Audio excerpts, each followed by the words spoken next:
I just wanted to do a quick readout of the latest Substack post from 11demands.org. 11demands.org is the main site for everything 11 Demands. And if you scroll down on there a little bit, you get to the part about Substack. And in this little subsection, there are several of the posts, kind of the core posts highlighted. But if you want to get to the newest post, you go into the Substack itself. And if you scroll down a little bit, here we go.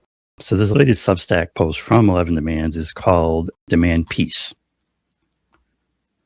And there's a little picture of Trump and Biden shaking hands just because, they all really get along. We need to be clear about one thing. These wars are not happening just because of Trump. Militaristic imperialism and mayhem have been the norm under every modern president. It's what they do.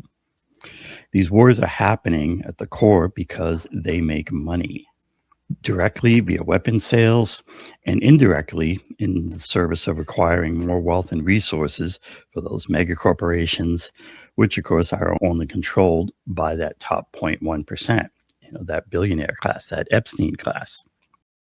The current conflicts are not happening just because of Israel.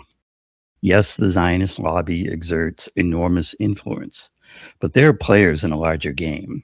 Israel is a pet project of the billionaires, and they are the source. The billionaires are the source of that influence. Calling out the root causes is crucial. The billionaire class has much too much wealth, and they use that wealth to corrupt our government and our politics to make them operate in their interests and not our interests, the 99%. We need to demand peace. But when we're doing that, we also need to connect the dots and demand an end to the root causes of war, which are big money corruption in our government and our politics. Yes, Donald Trump should be impeached and removed from office immediately. But replacing Trump with another uniparty player in the game will not solve the core problem. Only a mass movement based on clear demands will turn back this tide. So see 11demands.org for more on that. And let's all be clear about what we're demanding. Not just an end to the wars, but an end to the corruption that makes them happen. And so, as noted in here, there's the 11 Demands website. And one of the key demands, if we go, you can click through pretty easily and go through into the list. And of course, one of the key demands is end the wars.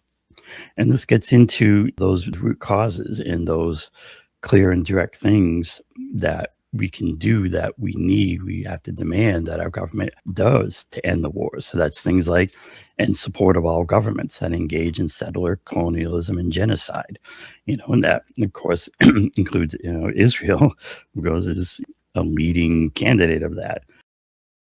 Cut military budget by at least 20% every year.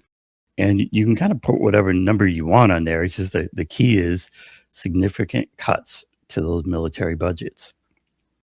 To span NATO and reform imperialist foreign policies.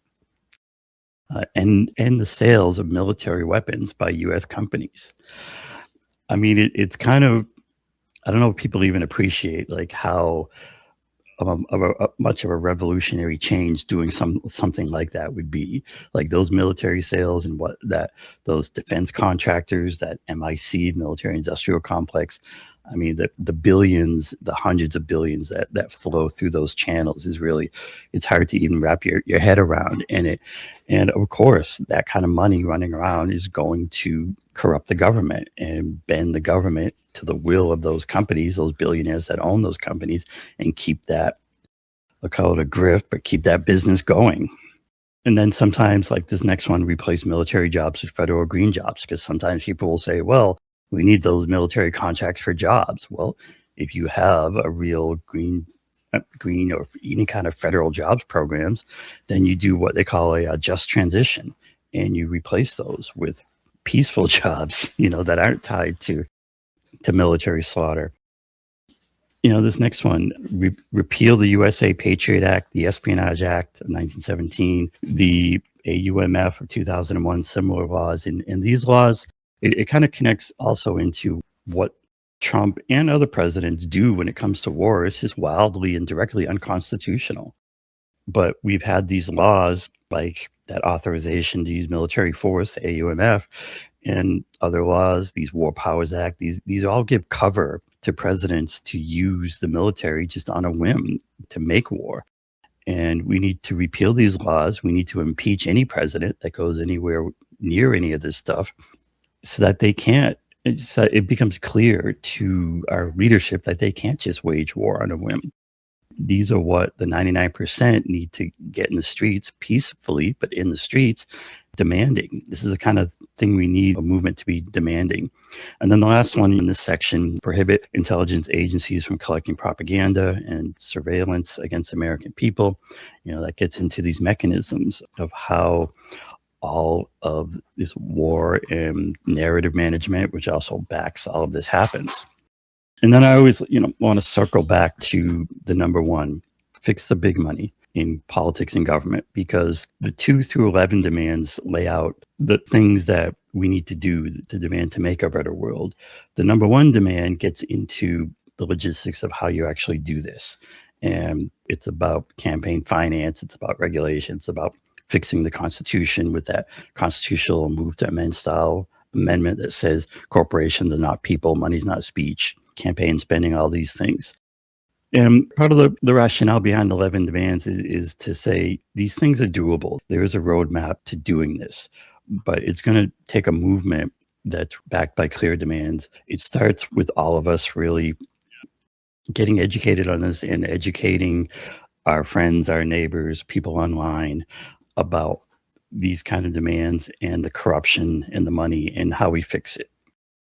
All right, so that's 11 demands for today. And as usual, you can catch it there, more in there on the 11 demands. There's also an 11 demands collective. And the idea behind it is a thought collective. And if you strongly agree with what is in there, what I've been saying, you can join the 11 demands collective. And it's just about educating people about this and being an advocate for these clear demands, these clear ideas.